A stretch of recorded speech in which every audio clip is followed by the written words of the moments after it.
Bon, c'est bien beau la théorie, mais pour être crédible, il faut bien que je vous montre que tout ce que je dis, c'est pas n'importe quoi, que la loi d'Assomption existe vraiment, parce que c'est la loi de la vie. Et je vais vous montrer aussi à quel point la loi a réellement changé ma vie. Dans tous les cas, cette loi s'applique que tu le veuilles ou non. Et si tu ne l'as pas encore expérimentée de manière consciente, parce que tu l'expérimentes déjà de manière inconsciente, alors je peux totalement comprendre que tu n'y crois pas encore à 100%. Moi aussi, j'avais quelques doutes quand je venais juste de connaître la loi d'Assomption, même si je connaissais déjà la loi d'attraction. Mais pour justement supprimer ces doutes, être sûr que cette loi existe, qui m'a vraiment aidée, c'est lire et écouter des témoignages de personnes qui ont vraiment réussi simplement en appliquant les conseils de Neville Goddard et de la loi Assomption en général. Notamment avec l'expérience de ce fameux Argentin Julian dont je parle dans une de mes vidéos, qui m'a complètement ouvert les yeux. En fait, c'est ce témoignage qui m'a vraiment ouvert les yeux sur comment fonctionnait la vie. Mais finalement, il a bien fallu que j'applique tout ça, que j'applique toute la théorie que j'avais acquise. Et c'est en l'appliquant que j'ai réussi à me prouver à moi-même que finalement ça n'arrive pas qu'aux autres. Et dans cette vidéo, à travers ma propre expérience, je veux t'encourager toi aussi à obtenir tout ce que tu veux dans ta vie. Hola hola, moi c'est Océane, bienvenue sur ma chaîne où je t'aide à éveiller ton pouvoir intérieur pour pouvoir réaliser la vie de tes rêves.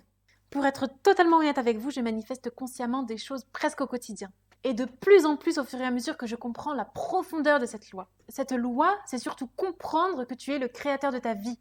Pour moi, j'en avais déjà parlé dans une autre vidéo, je crois sincèrement que ce Dieu dont on parle tant existe en chacun d'entre nous, et pas à l'extérieur de nous.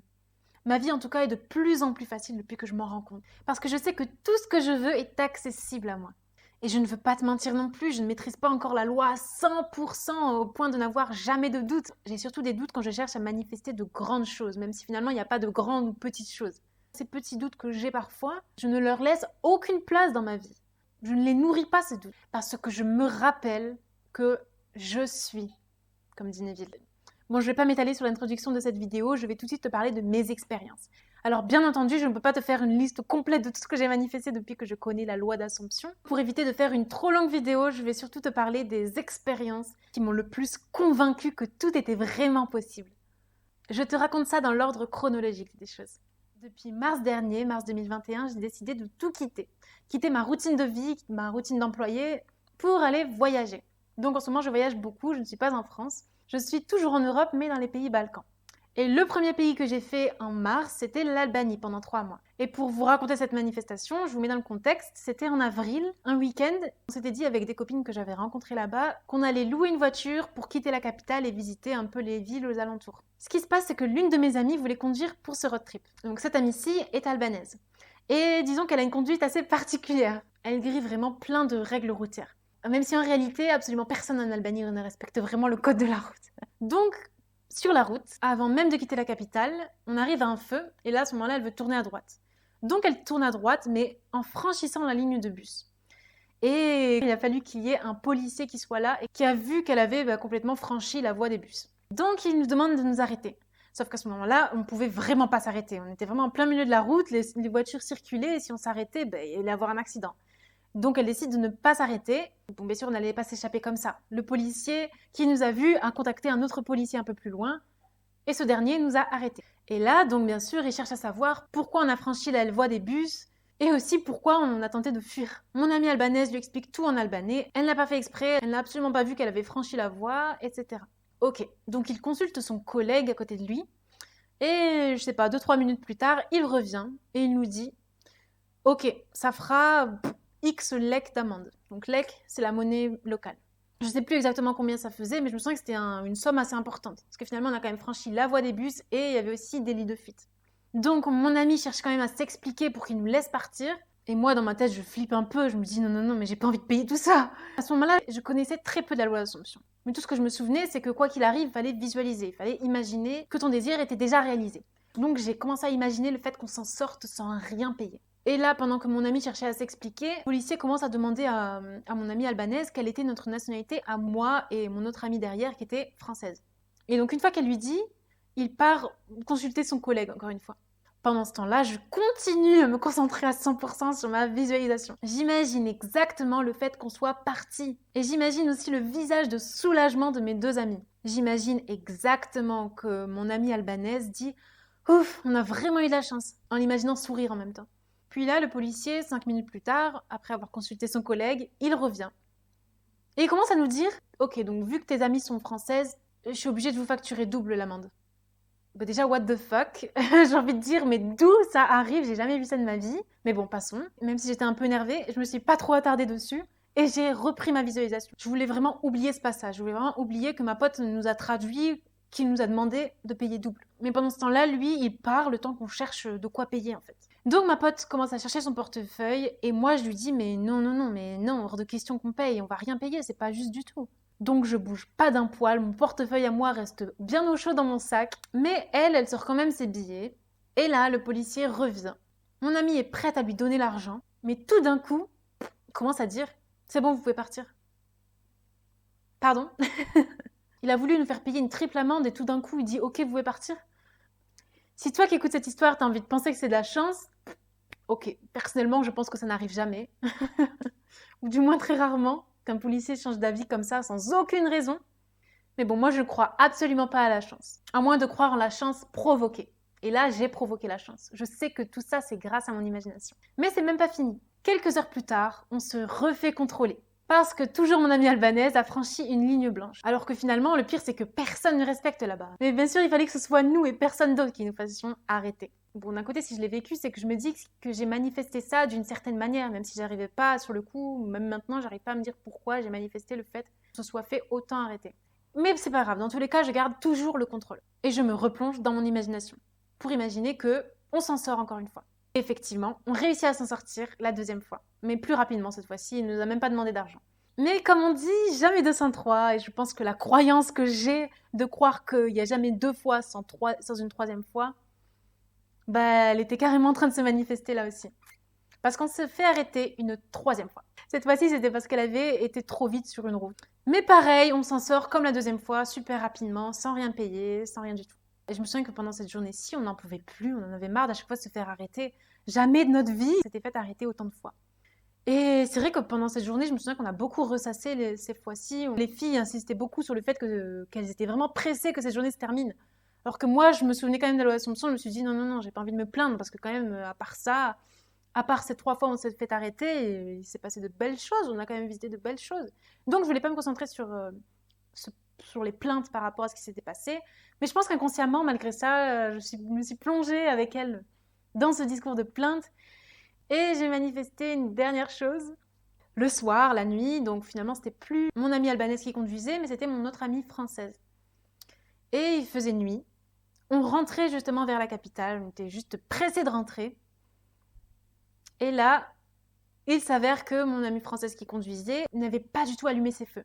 Mais vraiment aucun feu. Donc elle voyait rien. Mais elle s'en est rendue compte assez tard en fait. Finalement, quand on se rapprochait de Tirana, on était vraiment pas loin, à une demi-heure à peu près, ben on a eu un accident.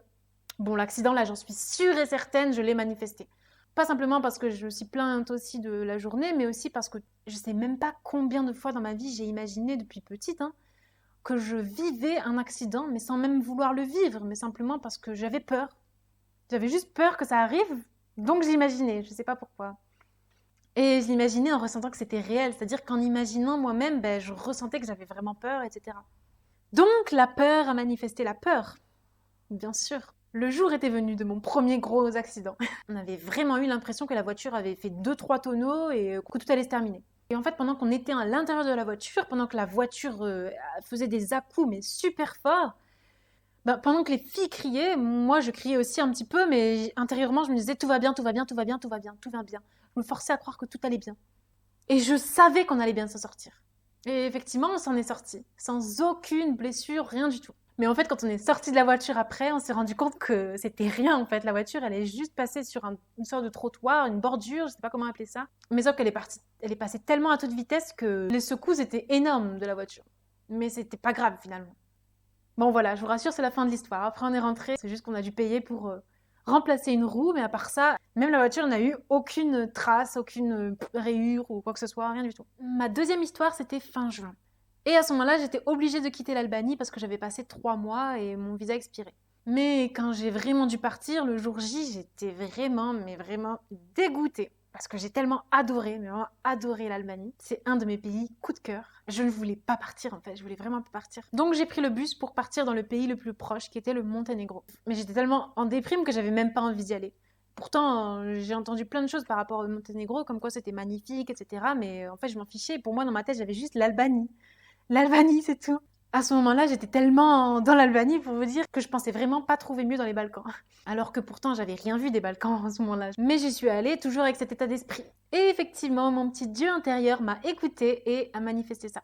A manifesté ma croyance que j'allais jamais trouver mieux que l'Albanie. Parce que je suis arrivée dans la capitale à Podgorica, j'y suis restée 4 jours et pendant les 4 jours, je me suis complètement ennuyée. Certes, c'est une ville assez mignonne, mais il n'y a rien à faire en fait. Il n'y a rien à faire l'été parce que tout le monde est sur la côte. Donc bien sûr, il y a des gens, mais il y avait vraiment de très très rares personnes dans les rues. C'était vide. Donc j'ai décidé d'aller sur la côte. J'ai choisi une ville qui s'appelle Bar. J'ai réservé un appartement pour 1 mois là-bas. Sauf que quand je suis arrivée là-bas, une expérience horrible, je ne vais pas raconter les détails, ça sert à rien. Mais concrètement, l'appartement était délabré. Donc je ne pouvais absolument pas vivre dedans. Et dans tous les cas, la ville ne me plaisait pas finalement. Encore une fois, c'est mon subconscient qui a manifesté la croyance que je ne trouverais pas mieux que l'Albanie. Donc après ces péripéties, le jour même où j'étais censée emménager, je suis partie finalement dans une autre ville. Donc dans une ville qui n'était pas très loin, dans le sud du Monténégro. Cette ville qui s'appelle Ulcin.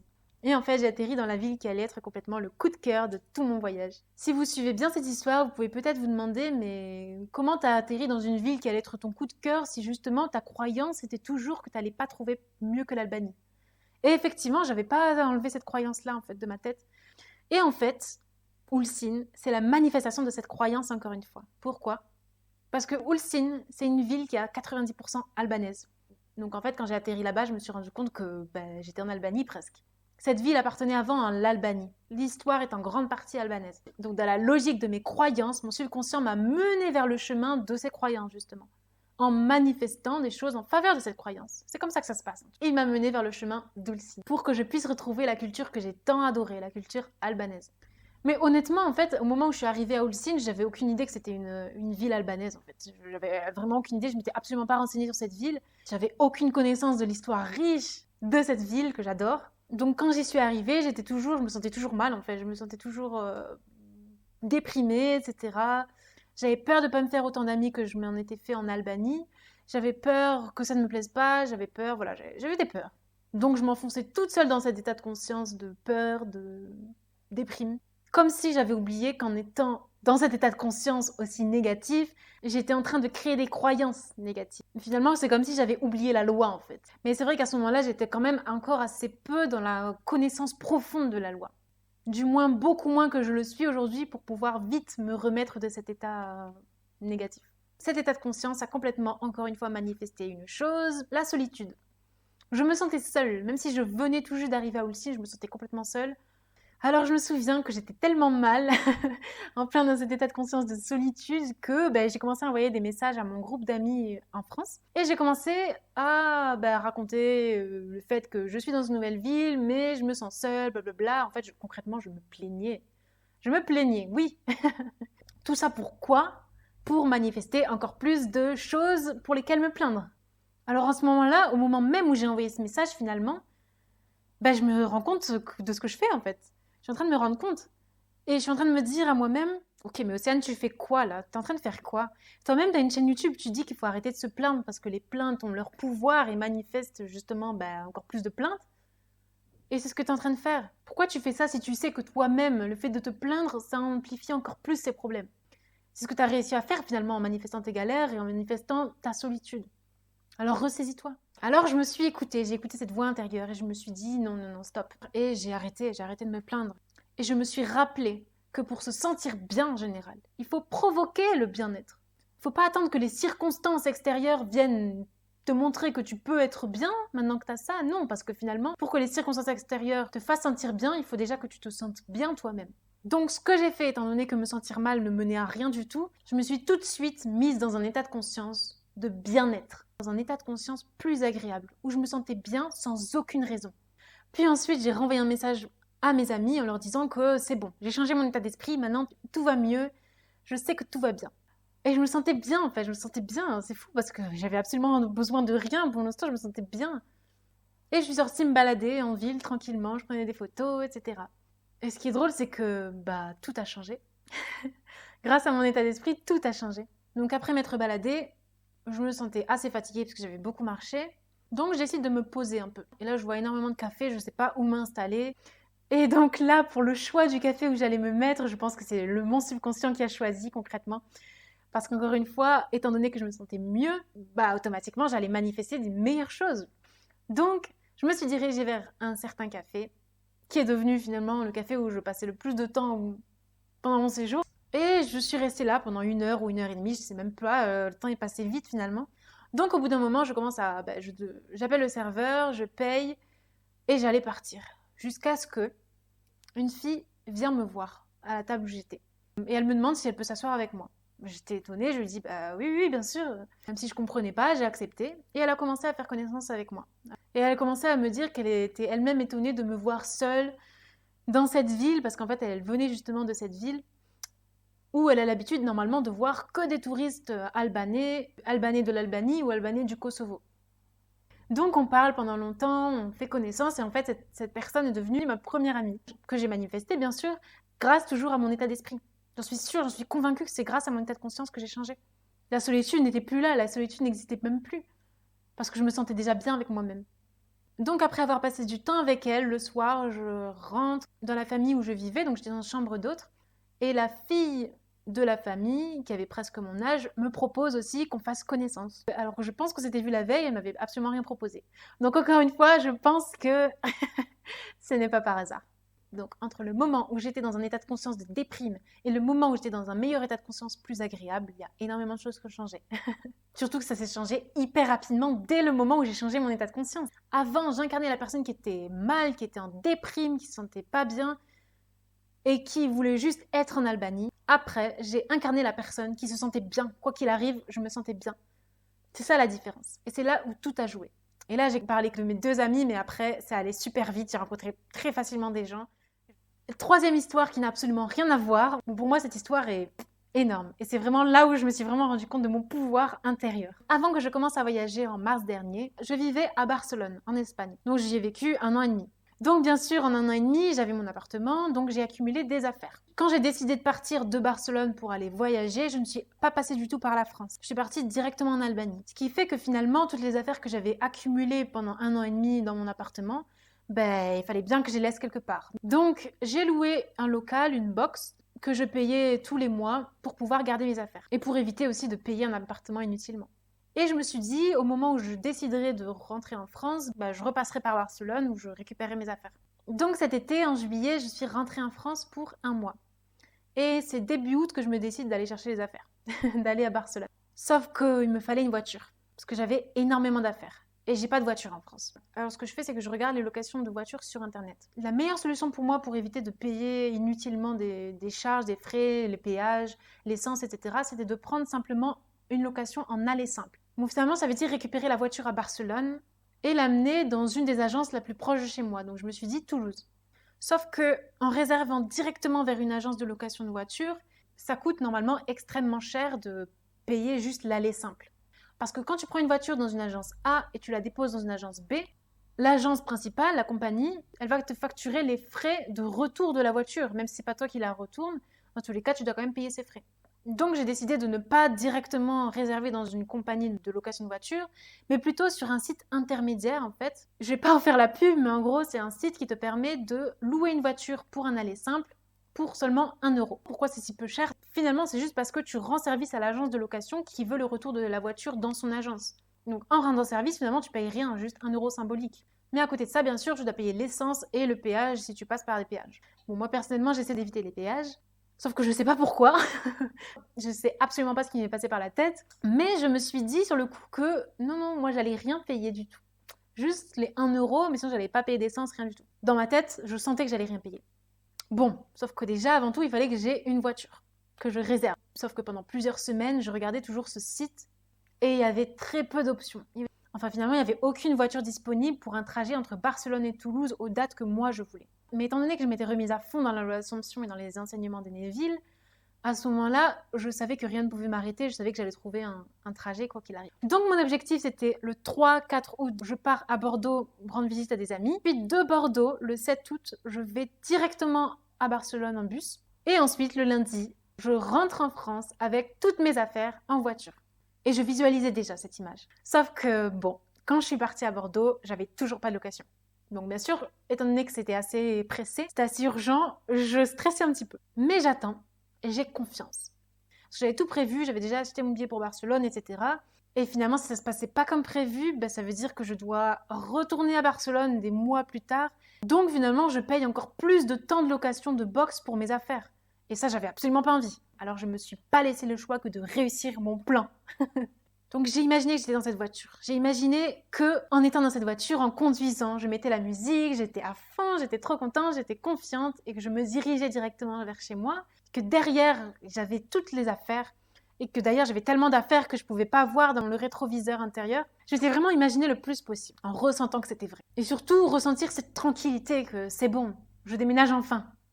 Après mon séjour à Bordeaux, j'ai pris le bus, j'arrive à Barcelone. Et j'avais toujours pas réservé de voiture pour le lundi. Je stresse beaucoup parce que j'ai toujours aucune offre qui correspond à ce que je veux. Malgré le fait que j'ai imaginé, j'avoue que je stresse un peu. Alors le samedi, je retourne sur le site et je cherche finalement une voiture qui serait disponible au pire aux alentours de Toulouse. Et je vois un trajet effectivement Barcelone-Montpellier.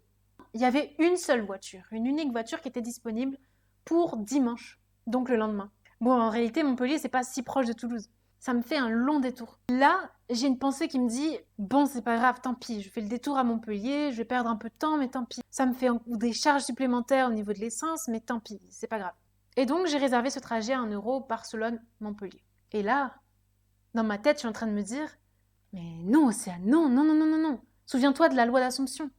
Souviens-toi que tout est possible. Et ça se passera pas comme ça. T'as un but, bah, va en faveur de ton but.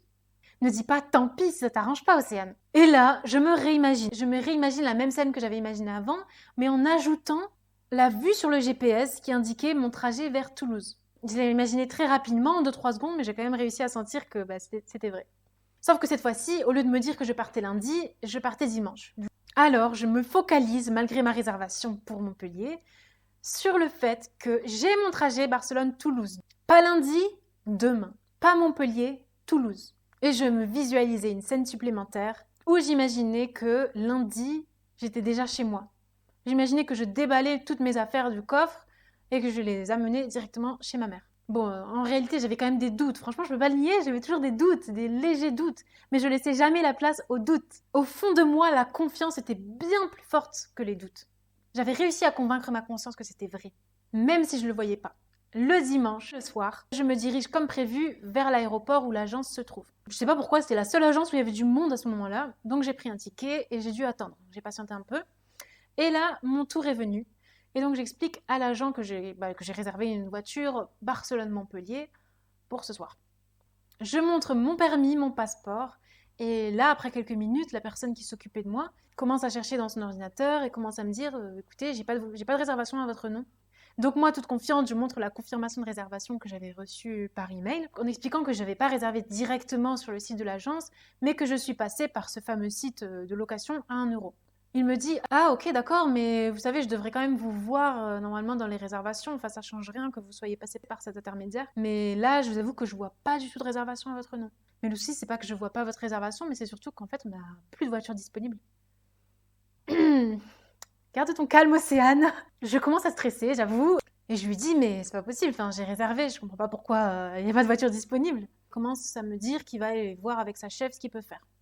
Donc moi, pendant ce temps, je prie, mais je prie autant que je peux. Là, j'essayais au maximum d'incarner la personne qui était déjà dans sa voiture, avec toutes mes affaires derrière, etc.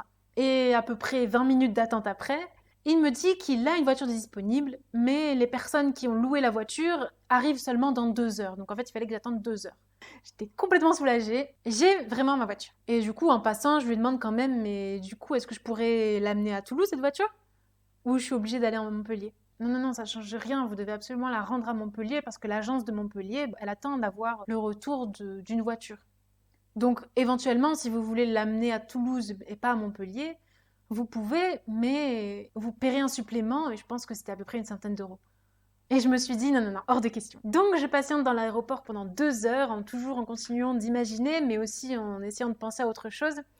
Et 2 heures après, je reviens dans l'agence. Et là, il n'y avait plus la même personne, c'était une femme, cette fois-ci. Donc, je vais vers elle et je lui explique exactement la situation. Ah oui, d'accord, c'est vous, comme si elle m'attendait. Et elle est partie chercher les clés, elle m'a donné les clés et elle m'a fait signer un contrat. Et au moment où elle me fait signer le contrat, elle me demande: vous voulez l'amener où la voiture? Et là, je lui dis: bah, Montpellier, vu que j'ai pas le choix, ou alors est-ce que je peux la déposer ailleurs? Et elle me dit, d'un air normal: oui, oui, oui, vous pouvez la rendre où vous voulez. Alors que l'autre, son collègue, m'avait dit non, non catégorique, il fallait que je paye plus. Et j'étais là, j'ai pas compris. Enfin, bien sûr que j'ai compris, c'est grâce à moi, c'est grâce à mon imagination, c'est grâce à ma conscience. C'est tout. C'est pas de la chance. Donc je pars avec cette belle voiture neuve, je vais récupérer mes affaires et ensuite je pars jusqu'à chez ma mère. Étant donné que je l'ai louée seulement pour 24 heures, il fallait que je la rende lundi. Donc lundi après-midi, je pars en direction de Toulouse pour aller rendre la voiture. Et en fait, quand commence à me rapprocher de Toulouse, je me dis qu'il faut quand même que je fasse le plein pour rendre l'essence. Et en fait, j'avais plus l'habitude des prix français, je crois que j'attendais un prix plus bas. Mais sauf que j'avais jamais trouvé. Et au final, je me suis pas arrêtée du tout. Je suis arrivée dans l'agence où je devais rendre la voiture et je leur explique que j'ai pas encore mis d'essence. Donc l'agent qui me reçoit, bah, il commence à me dire: ok, il n'y a pas de souci, si vous voulez, il y a une station-service à 5 minutes d'ici, vous pouvez aller faire le plein. Parce que si vous ne faites pas le plein, vous aurez un supplément bien plus cher que si vous faites le plein, justement. Donc je lui demande combien ça me coûterait si je laissais la voiture comme ça et je ne faisais pas le plein. Et il me dit: ok, attendez, je vais regarder. Donc il commence à regarder le contrat, etc. Et il commence à me dire en fait qu'il comprend pas trop le contrat. Et moi je lui explique que j'ai pas directement réservé sur l'agence, mais j'ai réservé sur un site intermédiaire. Et là il me répond: on a l'habitude d'avoir des clients justement qui passent par ce site, donc c'est pas le problème, mais j'arrive pas à comprendre le contrat. Il me dit quelque chose comme ça. Et il va voir son collègue. Et là il revient quelques minutes plus tard et il me demande: mais madame, vous travaillez dans notre agence en Espagne ou ailleurs dans le monde? Et là, j'étais étonnée de sa question. Je lui dis: bah non, pourquoi? Enfin, pourquoi? J'étais hyper étonnée. Il commence à me dire: bah écoutez, je comprends pas. J'ai jamais vu ça, mais on vous a fait un contrat d'employé. Donc, vous n'avez absolument rien à payer. Dans ma tête, je sentais que j'allais rien payer. Ok, ciao. J'étais trop contente, j'étais vraiment trop contente. En plus du trajet Barcelone-Toulouse que j'ai manifesté, j'ai aussi manifesté le fait que je ne paierai rien. Bon, ma vidéo est déjà assez longue, donc je vais pas m'attarder. Je pense que je vais m'arrêter à cette dernière manifestation qui va concerner plutôt les filles. J'ai réussi à manifester consciemment des règles non douloureuses. Alors, pour être honnête avec vous, je n'ai jamais vraiment eu de règles très très très douloureuses. Mais ça m'arrivait quand même d'avoir hyper mal pendant un jour. Enfin, c'était surtout le premier jour de mes règles. Et j'ai fait jouer donc ma conscience pour me prouver que non, je n'avais plus mal. Non, je n'allais plus du tout avoir mal à chaque fois que j'ai mes règles. Et ce qui s'est passé, c'est que la première fois où j'ai tenté de faire ça, bah, c'était pendant que j'avais mes règles en fait. Et le premier jour, je commençais à ressentir de la douleur. Une tension physique énorme. Et même ça, je ne voulais pas le ressentir. Donc je me suis dit, je vais faire jouer ma conscience et je vais réussir. Donc le premier jour, j'ai commencé à ressentir cette douleur, cette tension. Et je me suis dit, non, je me sens bien, je n'ai pas mal, je me sens bien. Je me le criais intérieurement vraiment que je me sentais bien. Et ensuite, je passais à autre chose. J'essayais de tout faire pour ne pas penser à cette douleur, en fait. Parce que bien sûr, plus tu poses ton attention sur cette douleur en y pensant constamment, en parlant, ou je sais pas, en essayant de la ressentir, bah concrètement, ça va faire que l'amplifier. Et c'est finalement ce qui nous arrive à tous. On ne fait qu'amplifier cette douleur en disant que ça nous fait mal. Mais si tu dis que ça te fait mal, ça va te faire mal, c'est tout. Et ce jour même où j'ai tenté cette expérience de me convaincre que je n'avais pas mal, ben, je n'avais vraiment plus mal. J'avais vraiment plus mal. Je ressentais ni tension, ni douleur. Tout ce que j'ai fait, c'est simplement changer mon dialogue intérieur. Arrêter de dire que j'ai mal, non. Arrêter de penser que j'ai mal. Mais me convaincre que j'allais bien, je vivais normalement, j'allais bien. Que je marchais tranquillement, sans avoir mal, que je faisais des activités sans avoir mal, etc. C'est tout. J'avais rien d'autre à faire. Tout ce que j'ai fait, c'est croire que je me sentais bien. Et finalement, ça vaut pour n'importe quelle douleur en général. N'importe quelle douleur est capable de s'éteindre à partir du moment où tu arrêtes de poser ton attention dessus. Et quand je dis poser ton attention, ça ne veut pas forcément dire en parler tout le temps, non. Ça veut aussi dire arrêter de t'identifier à cette douleur. Quand tu dis à chaque fois que j'ai mes règles, j'ai toujours trop mal, bah, tu es en train de t'identifier, tu es en train de faire croire à ton conscient justement que à chaque fois que tu as tes règles, tu as mal. Et donc à chaque fois que tu vas avoir tes règles, tu vas avoir mal. Et personnellement, à partir du moment de cette première expérience, je me suis dit que j'allais plus jamais avoir mal. Que j'allais vraiment plus jamais avoir mal. À chaque fois que j'allais avoir mes règles, ça allait juste couler. Ça allait juste couler, c'est tout. Et effectivement, c'est ce qui m'arrive. Ça fait plusieurs mois maintenant que chaque fois que j'ai mes règles, je ne ressens absolument rien. Mais vraiment rien. Et oui, c'est possible. Oui, c'est possible. C'est un peu difficile de vous prouver que c'est possible. C'est un peu difficile de vous prouver aussi que j'ai pas mal. Mais bon, c'est bien le cas. Et toi aussi, tu es capable de faire la même chose. Je te rappelle que la loi d'Assomption, la loi de la vie en général, ça fonctionne pour tout le monde. Et c'est pas de la magie. Faut pas croire que c'est de la magie parce que ça fonctionne tout le temps dans tous les cas. Là, en ce moment, c'est en train de fonctionner pour toi d'une manière ou d'une autre. D'une manière inconsciente peut-être, mais c'est en train de fonctionner constamment dans ta vie. Et ne prends pas ça non plus comme une technique juste pour avoir un peu de bonheur dans ta vie, pour avoir du succès dans ta vie, pour avoir ci, ça, non. C'est réellement la vie que tu vis tout le temps. Tout ce que tu es, tout ce que tu assumes être vrai se manifeste dans ta réalité. Cette loi accompagne réellement la vie de chacun d'entre nous. Et le mieux, c'est de t'en servir consciemment en ta faveur si tu veux vraiment réaliser des choses dans ta vie. Moi, je suis absolument personne. Enfin, quand je dis que je suis personne, je veux dire que je suis personne dans le sens où je ne suis pas supérieure à toi du tout. Personne n'est supérieur à toi. Ni moi, ni Neville Goddard, ni n'importe quelle personne qui réussit dans la vie en général. Et justement, j'expliquais ça dans un commentaire il y a quelques jours. À partir du moment où tu es un être créateur dans un corps humain, comme moi, comme toi, comme tous les humains sur cette terre finalement, alors c'est que tu es autant capable de réussir que moi. Tu es autant capable de réussir que n'importe quelle personne sur cette terre. Tu es autant capable de réussir que les personnes les plus riches du monde, que les personnes les plus intelligentes, les personnes qui sont les plus heureuses, etc. Il n'y a aucune différence entre toi et ces personnes. Bon, ok, pardon, je me trompe. La seule chose qui te différencie de toi des autres personnes qui réussissent, c'est ton état d'esprit, c'est ton état de conscience. C'est qui tu incarnes, toi. Est-ce que tu incarnes la personne que tu ne veux pas être ou est-ce que tu incarnes la personne que tu veux être? Donc finalement, tout ce qui te différencie, toi, des autres personnes, ce sont uniquement les barrières que tu te mets toi-même, avec tes fausses croyances, tes croyances qui ne vont absolument pas en faveur de ce que tu veux. Ces croyances qui te font penser que tu n'es pas capable, que tu ne mérites pas telle ou telle chose, que ta vie est nulle, que tes problèmes ne font que s'accumuler, que tu as tel problème de santé, donc que tu ne pourras jamais avancer dans la vie, etc., etc. Enfin, c'est quoi ça? Ce sont des fausses croyances. Pourquoi? Pourquoi tu les nourris, ces croyances? Non! Tout ce que j'ai énuméré, finalement, toutes ces barrières que tu te mets, toutes ces fausses croyances, ce sont des excuses. Oui, des excuses pour ne pas avancer. Des excuses pour ne pas te sentir responsable de ta vie. Parce qu'en réalité, au-delà de ces excuses, absolument rien, mais vraiment rien, mais rien du tout dans ta vie, dans ton état actuel, dans ta situation actuelle, ne pourra t'empêcher de vivre ce que tu veux vivre. Sauf, encore une fois, tes propres croyances. Alors, qu'est-ce que tu décides de croire? Bon, je vais m'arrêter là. Je vais m'arrêter là, sinon la vidéo va durer beaucoup trop de temps. Si ça t'intéresse que je fasse plus de vidéos sur mon expérience, sur mes manifestations quotidiennes ou mes grandes manifestations, ou peu importe, fais-le moi savoir s'il te plaît dans mes commentaires. C'est à ton tour maintenant d'appliquer tout ça. Parce que la meilleure expérience, la meilleure chose finalement qui pourra te prouver encore plus que tout ça c'est vrai, c'est uniquement ta propre expérience. Alors prouve-toi à toi-même que c'est réel. Et je te dis à très bientôt dans une prochaine vidéo.